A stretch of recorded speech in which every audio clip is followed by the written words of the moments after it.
This is Listening with Franklin Livingston, and our guest is Tricia McMahon. So, Yes. Madam, marketing executive. Yes. So, how are your relationships with your team members? I have a partner and he's a little bit older than me, about 20 years. So he's been in the industry a lot longer than I have. So the only interaction outside of with him is, would be with my clients and particular like state agencies. So, it's been an interesting ride. Hmm. Um, I always get considered that I work for my partner. Um, and I don't know if it's because he's a man, if he's because he's older, but I always find that humorous to a Hmm. certain extent. So you don't directly work with the client, I do. or for example, these film crews and Yeah. commercial crews. Do you directly get involved? Sometimes Okay. it depending on and that can be challenging, as you Mhm. know, working with other people that have, their Different own artistic opinion. yeah, and Yeah. a game plan. But for the most part, it's it's always pretty smooth. I don't there's clients that I just don't even take on because I can already tell that there's going to be difficulty. I had Because your visions don't match, or they're too demanding, or I think that a lot of people like to wear all the hats. And I had one client that was a city in Connecticut. And the client was your it city. was You mean city government? it wasn't city government, it was a group of attractions within that city. And they were trying to do like I love New York kind of yeah, marketing campaign of sorts. And so it was a combination of about 8 or 10 local businesses that came together to form a marketing campaign. But every single one of them had a different vision. Mm. So it was very difficult because, the more people you have at the dinner table, um, the more complaints there are going to be about what is being served. And so, there's been a few of those, and but luckily they're temporary. Mm. It's a temporary contract. Yeah, you don't have to like spend years, Yeah. years. Yes. Yes, Right. yes. But for the most part, and I do have lifelong clients, but everybody knows how to do what they are supposed to do, Mm. and the job gets done. So, Cool. yeah, And are you very nitpicky? Like, what do you think of our set here? I like your set. I think it's very colorful. Mhm. I think a lot of thought went into it, to for the optics, I guess, of it. I'm not a very nitpicky person. Oh, you know. No, no, and I was like, why do we have this thing here? I sometimes I don't even think I'm very creative, but I Mm. don't know. But again, Maybe that's your humility. yeah, I don't know. I just feel like there's some things that I'm really good at, and some things that I'm not really good at, and then that's why you have people Mm. that do things for you, or Sure, yeah, yeah. No, I believe in the teamwork. Yeah. I think listening to your team members is a strength. Yes. Because I always say I might have a very strong opinion about something, but that opinion is rooted in that particular context, right? And it's like the movie, like we all would watch the same movie, and some of us will focus on a particular theme or a particular scene because that relates to us the most. Right. And that movie or a show ends up becoming the show about such and such, the movie about such and such. Whereas the other person might take it in a total different direction. Right.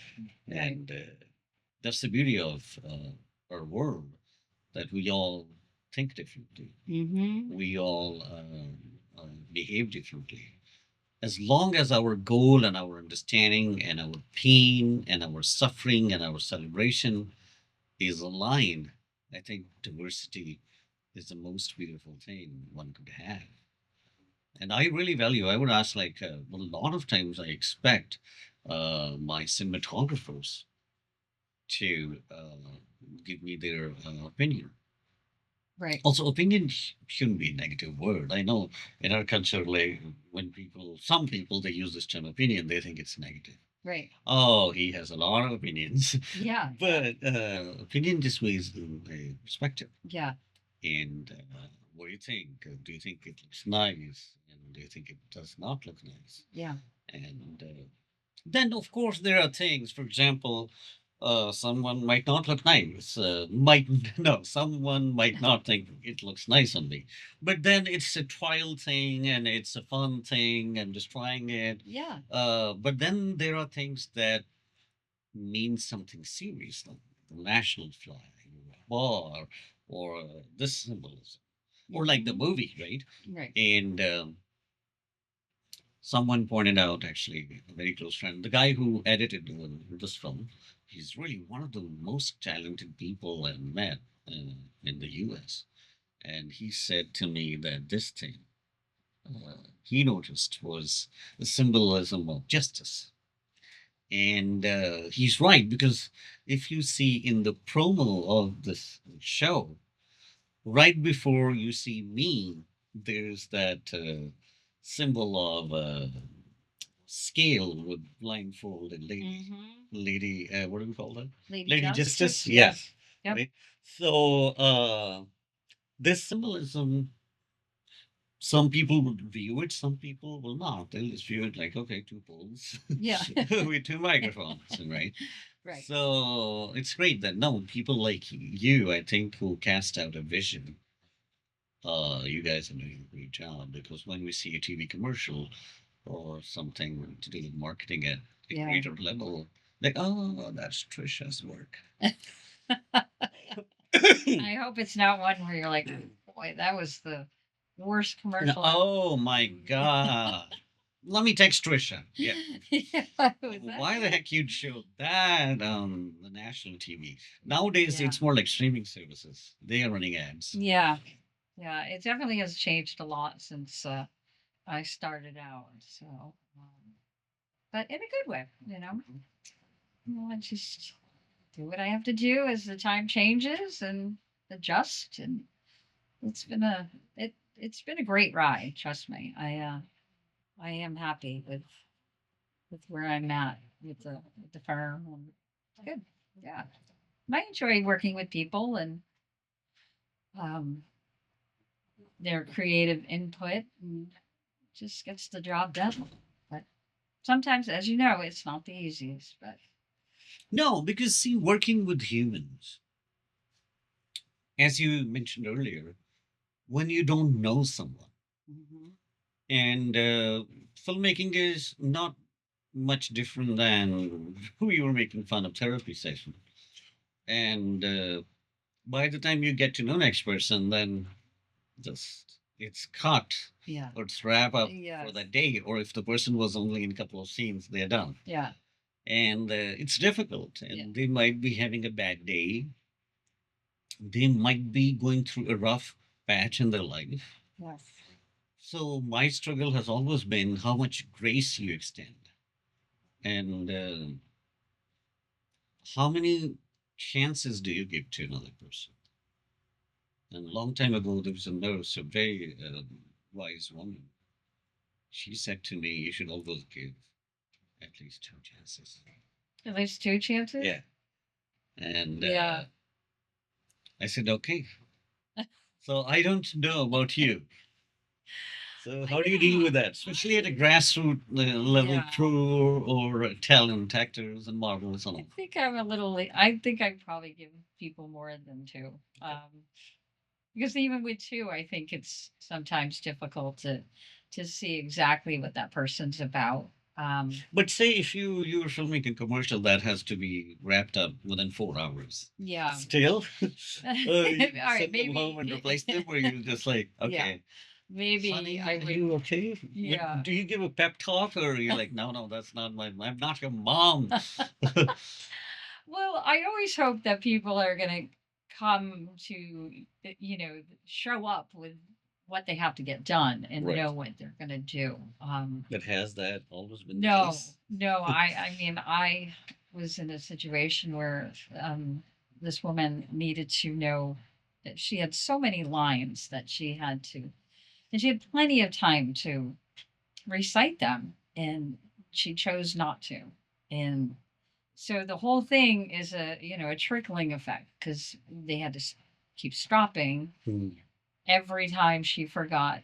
Was it a commercial? Yes. Yes. So you don't use teleprompters? I heard like a lot of people like uh use teleprompters and it Yeah, saves times and no, all, but I'm a bit no. old school, so In the bad part too was the client was there, which sometimes is not a good thing, because you should just have adds you the know you pressure. know what they want Yeah. and then bring it to them when it's completed, not through the process. So I think it was a combination of everything, and it never got completed. Oh, still. No, Oh my God, I'm so sorry. Yeah. No, it I happened. like more like old school. It has to be truthful. First of all, no, Yeah, commercials is a different thing. I'm talking about more like acting. yeah, And yeah. commercial is, yeah, it's a total different kind of act. Mhm. It But is. if you're reading a teleprompter, Yeah. it's difficult to act. So teleprompter, I think, is great. But Mhm. if you're a really seasoned actor, and if you know how to play different range of your emotions. But again, depending what, if you're just eating a slice of pizza and you're like, Yeah. oh my god, this is so great, it's a different kind of acting, right? Yes. So yeah, two chances. So you didn't give the talent two chances? She got about six chances. Oh wow. Yeah, and that was, it just She it, left or you left her? I think everybody really just wrapped up. Yeah, the client wanted to start all over again, in a completely different manner, and so it was just really 8 hours of everybody's wasted time in a way, because getting everybody together to make it happen. And what do you think? I want to hear you. I'm smiling because I was like, oh, she can throw back the same question and say that, frankly, you should know that. You've been doing this long enough. But in your experience, Hmm. what's wrong when a lot of people they just can't act? And I know there was a woman, highly educated and very smart woman, and we auditioned her. She came on set, and she wasn't able to act out a scene. She was just Yeah. reading like, I jumped on a tree. I mean, it happens, and sometimes you can get around it, and sometimes you can't. And I think, You don't have to be polite. People will still love you. They'll still send you their commercials. yeah, But talk about talent, like some of the talent. Why is it so difficult to work with them? I just think because people have these expectations of themselves. They believe that they can do it, they're good at it, they're smarter, they're better than everybody in the room, that kind of thing. Yeah, I don't think a lot of people that are bad actors don't even think they're bad actors. I don't think people realize how much goes into a good performance. And it's different too. I mean, you look at, studio acting versus theater acting, and they're night and day. But somebody that wants to do that is not going to look at it like they're doing a bad job. But I honestly, knock on wood, I haven't come across a lot of people like that. I'm sure you have come across a lot more people that Yeah, it's a think they're different gonna, field yeah. than yours because in ours, first of all, say somebody went to a conservatory, somebody went to an acting school for BFA, BA, or MFA, MA. So you think, oh, they got it, they're well disciplined, their work ethic or their listening skills would be great. I think the biggest thing about a film or series is if I'm directing it and I'm the one who works closely with the writer, I have spent massive amount of time understanding and creating a vision Mhm. and making choices. As an example, the color combination, the symbolism behind all these colors, and a talent comes and if they don't agree with my interpretation of a particular movie, Yeah. that is the outcome of those given circumstances. We have a conflict. Mm-hmm. Why, going back to the same idea, we both have opinions based on our context. Right. Their context might be an acting classroom because they might have done the similar kind of scene, so they think it's the same scene. They might have seen a movie with a similar kind of scene, they think it's the same scene. Mm-hmm. Or the third issue, which I have dealt with the most, is most of the acting schools in New York are theater based. Mm-hmm. The teachers train you to be stage actors. Right. Of course, they'll have a class or two intro to acting on camera, but acting on camera requires way more patience, dropping down your voice, you being grounded, your eyes being connected because your eyes are the reflection of your soul. The camera is filming your close up, and the beats within your breathing is different than say you're doing Shakespeare and you're gonna say the whole line in one breath and like this is overly exaggerated, pardon me, but you can't do that on camera, Right. right? And then the chin or chin placement, your body language, like we were talking about the gentleman Kenny, Yes. right? If it was a play, first of all, you wouldn't be that close because what would you do with the rest of the stage? Yes. So you'll probably have a different kind of staging. Yes. Then the light play is way lit than a movie because within a movie we also try to understand the shadows and all that. Mm-hmm.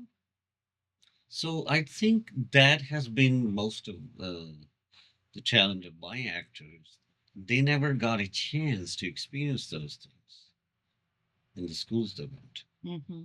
And if I tell them, slow down, slow down, slow down, or don't rush as if you know the line, because on a film, it's one step at a time. You are creating that scene there on a movie set, and the light is helping you, or the prop is helping you, or the colors. You would definitely act differently around red color versus black color. Right. Because red celebrates and black generally traditionally mourns. Mm-hmm. Right? Those are the things I think it becomes extremely challenging when you're there on set for 12 hours. Yes. Yeah. And the commercial in that case, yeah, I would agree, is a little different. Yeah. Yeah. It's, like you said, it's always been somewhat challenging, but I've had great commercials that have come out in 2 hours. When everybody's there and everybody's working together. Like radio commercials are a lot easier. Mm-hmm. um, So it's you're not sure what you're going to get, but you just hope for the best. Yeah. Yeah. So yeah, I have had those kind of challenges because when we bring in our baggage, the term we use early on, doesn't matter. It's a business relationship, romantic relationship, marriage, work. I even had jobs where I had contracts for 2 years. But there's always that conflict when two parties view things differently. Mm-hmm. And there's no listening. Nobody loves listening. Yeah. Yeah. Listening is pretty key in a lot of situations to bring about some harmony, or end result. Um, I don't see. I wish I was a little bit of a better listener. I don't know. I tend to.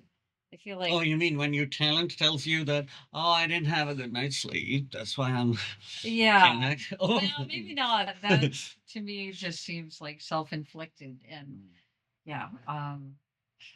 But there's something to be said to be listening. And I'm trying to pick up a particular situation where that came about, and I'm drawing a blank. So I'm sorry. Maybe you wanna.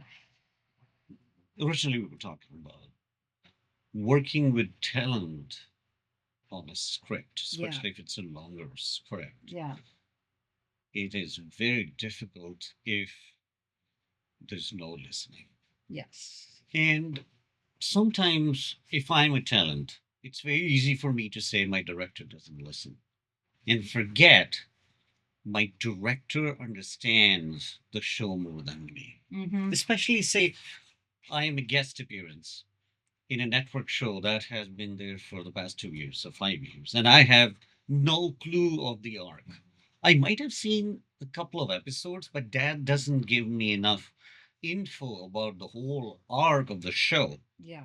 But that guy who has been directing, and sometimes directors change, but he probably knows it more than anyone else on that set Right. because they are closer to the script. They have worked on the production design we talked about and the short list Yeah. with the DP and that I always forget that image book. What do we call that image book in which we sketch the scenes? This storyline. Oh, storybook. Yeah, yeah. Wow. So then, as a talent, if I think I understand a scene better, how it should be played off, it might not be the right thing to do.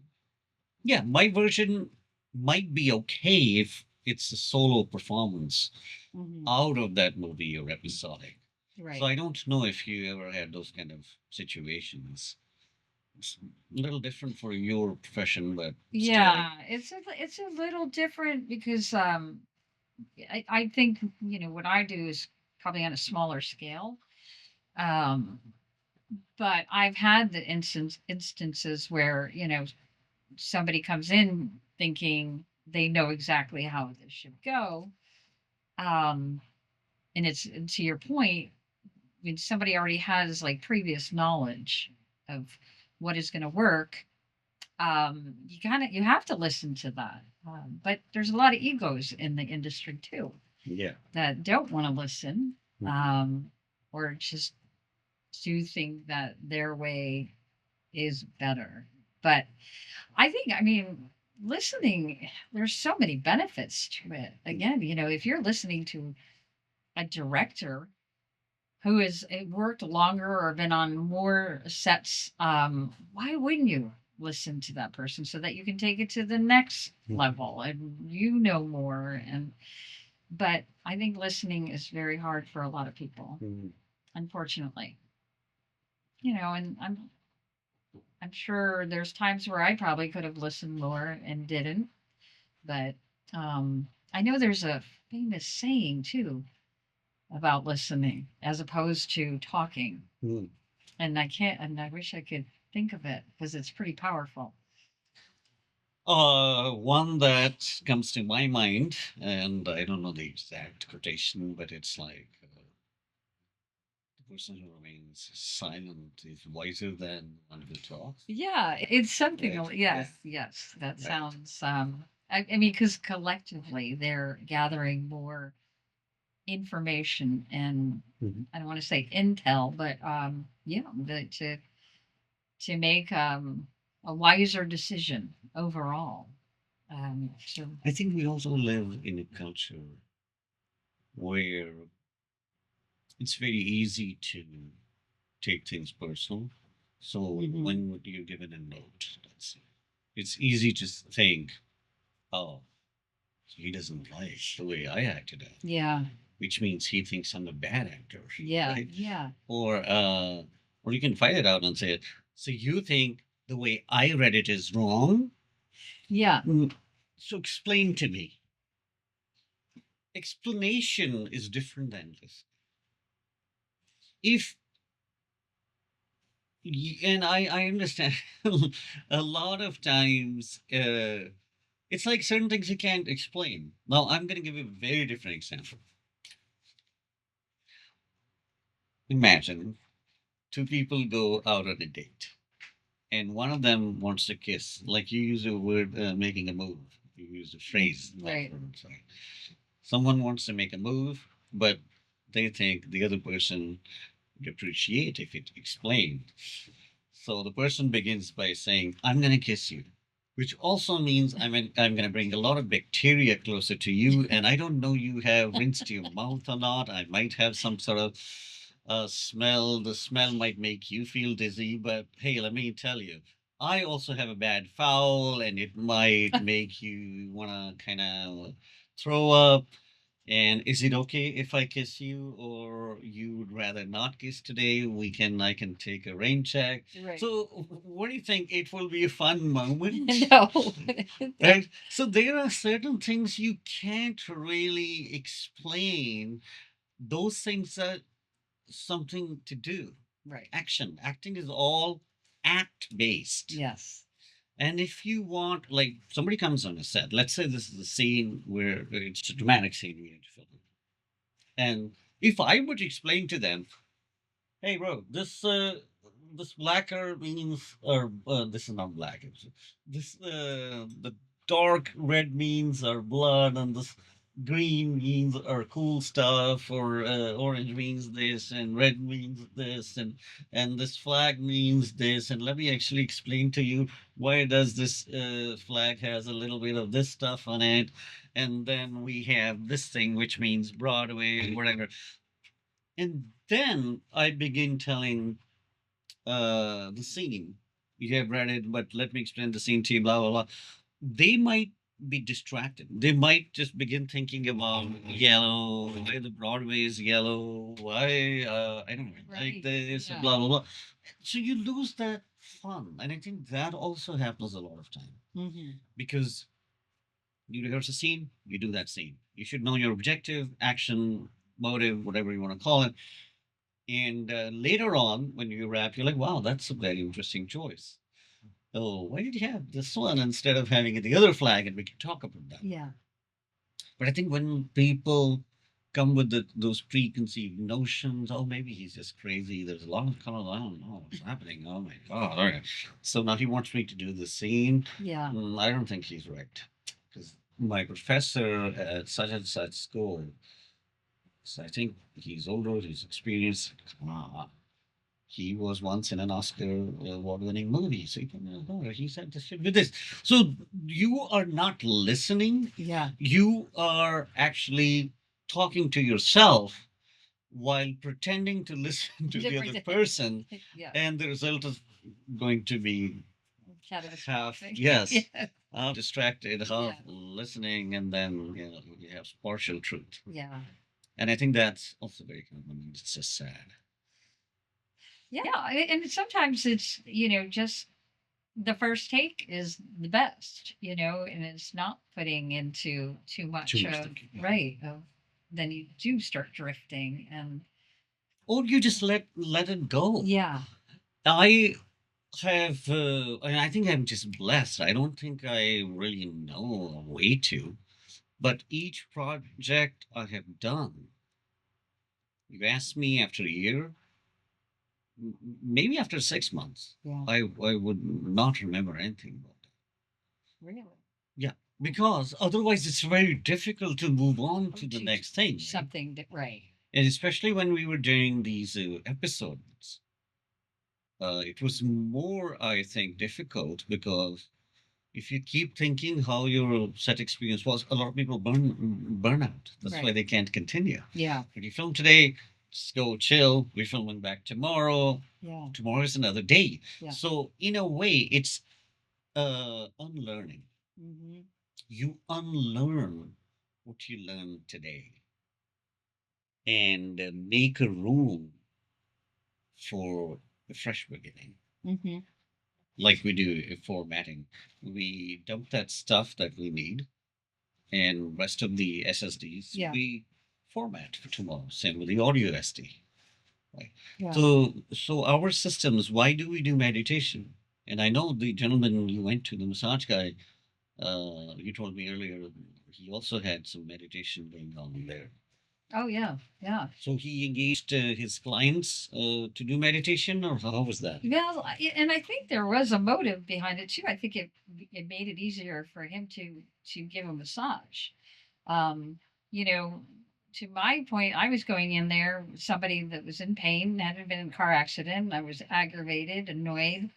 Um, and I think that that's the last person he wants to be working on and giving a massage to, because I'm laying there in absolute stress form, with this expectation of his massage being the end all cure. And I'm hoping I'm going to walk out of there feeling 10 times better. But when he kind of, took away some of what I was thinking to begin with, um, almost like cleaning the slate, if you will, of everything going through my head. By the time I got to the massage, I was so relaxed to begin with that, it made his job easier and with a better end result. And I did walk out of there feeling great. Mhm. But so it just seems like, just taking away some of the expectations to begin with was helpful for him to have the result that he wanted from me, Mhm. which was interesting. Yeah. Very clever. Yeah. Or skillful. Skillful, Yeah. yes. Yeah. Yeah. Knows his stuff. Yeah. Absolutely. Yeah. So now, where you're at, where do you envision going forward to? Your aspirations or things you want to accomplish or engage in. The weather is turning nice. I'm assuming Yes. motorcycling will be one of them. One of them, yes. I absolutely enjoy going to the beach with my girlfriends. We do that quite often, which is the beach is kind of my forget everything place, where I don't really have to think about much or try to be smart, and you just go there and Yeah. relax.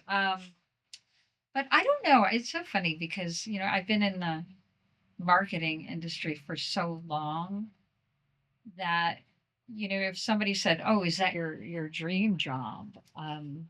I wouldn't even be able to say yes. I mean, it wasn't anywhere that I predicted I would be in the first place.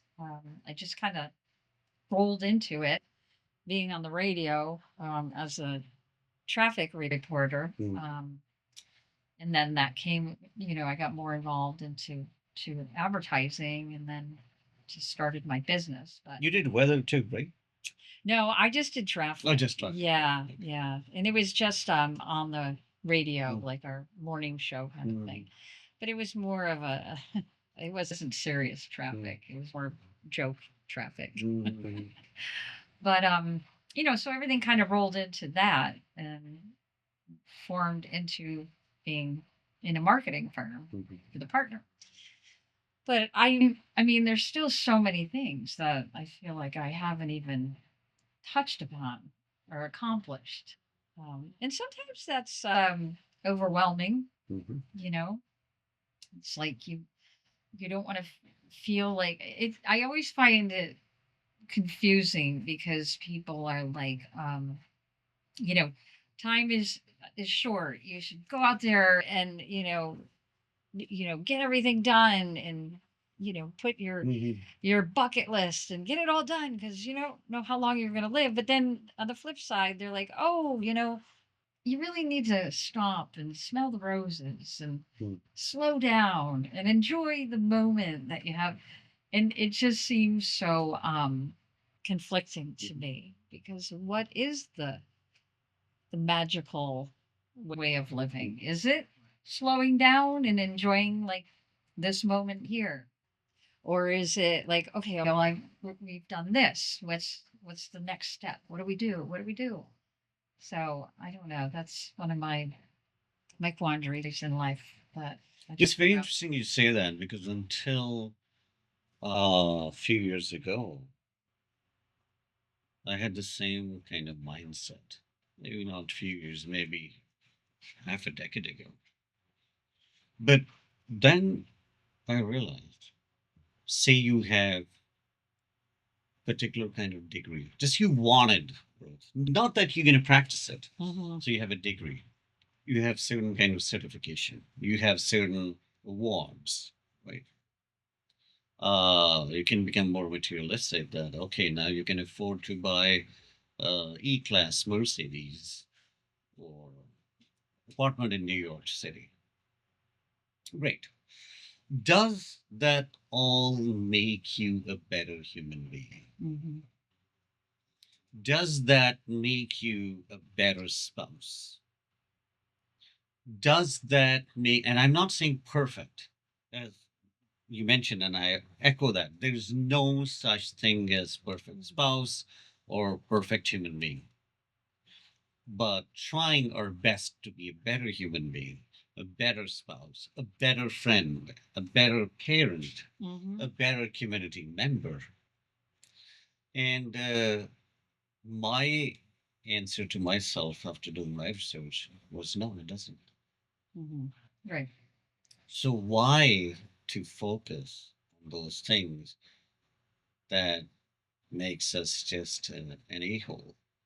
I'll give you an example. The one of the buildings I used to live in Midtown, Mm-hmm. and it has 6 elevators, maybe 40 floors. I totally forgot, and no, more than 40 floors. During rush hours, it used to be very crowded, and that was the time you could witness people's mannerism or empathy or just attitude toward other fellow residents. Now, you might have worked really hard to buy one of the condos in that, but that's just to make you happy. Mm-hmm. But again, you cannot be happy. COVID came, a lot of people were struggling financially, and then you think of how will I pay HOA, right? How will I pay insurance? Mm-hmm. How will I survive? And these liabilities don't make your life easier unless you become really extremely, you cross every limit and you are just one of those billionaires, right? Mm-hmm. Otherwise, these liabilities, you have a luxury car, the insurance goes higher. If the city tax is higher, Mm-hmm. and then parking. Yeah. Uh, God, it was like when I parked over there, it was 600 a month, Right. and it's crazy. Like some people, like you say, you have a Corolla type smaller car, and your parking is expensive than your car payment if you financed it, right? Right. So what's the point? Like, do you use a car for a commute or just fun? Let's say you have a motorcycle for fun, or is it more a status symbol? I've seen people who have classic cars just because they wanna show to others that they have it. Right. And then there's so much liability, right? Yes. And It's just sad. I don't agree with that. I think it doesn't really make you. So the achievements we talk, but that's an achievement. A lot of people I've seen, they're like, okay, my God. Remember one particular instance. A few people, I knew two people who were part of that group. They made a series and they won a lot of awards. And one person who was my then friend, and she was like, okay, I'm going to go to Texas to participate in this award show. Now, this person's priority became that award show. And she did not have money, didn't have steady income. She went there. Maybe she might have had a couple of pictures posted on her social media. That's it. Right. So when you're going to come back, you don't have money again. Right. So you're going to be depressed. Now, that award is not going to give you that happiness. Right. The term you use earlier on, peace. So the peace comes from, again, when you relate, when you listen, when you cherish, when you celebrate. Celebration doesn't have to have like thousands of dollars. You can celebrate over a cup of coffee, right? It's just that feeling, right? Right. Talking and enjoying and listening. And I personally am a fan of those moments now. Yeah. Because I think those are powerful and they carry you forward. Yeah. Well, everything else is kind of temporary. The awards temporary. The pictures on social media are temporary. Sure, it's makes you, it's that feel good moment, but it's going to go away, Right. and it's almost like a drug. You just have to keep following it up with something more and more, um, but as opposed to just being present and attentive to what is around you, that doesn't necessarily have a level of success that you can tell by looking at it, but within who you are and what you have done in life that you are a success. And those are the things that they're permanent. They don't go away. They energize you to continue to get that feeling of just being and being a being, doing the right thing and not living by a particular level that shows that this is successful. Yeah. um So that's what has been my choice. yeah. Like even today, if you offer me, hey Franklin, there's a yacht. You want a yacht? You want to travel a few countries Yeah. and just meet local people there. So I would probably go with traveling the world Yeah. and Well, meeting those people than a yeah. yacht. A Right? yacht is a lot of Liability. yeah, a lot of work, a lot of money. Right. And when it breaks down on you, you have to have a lot of money to fix it. So Well, a lot of people have that who have money. yeah. And that's their Yeah. preference, right? Yeah. No, well, actually, yeah, this was a bad example. I think the example should have been more like a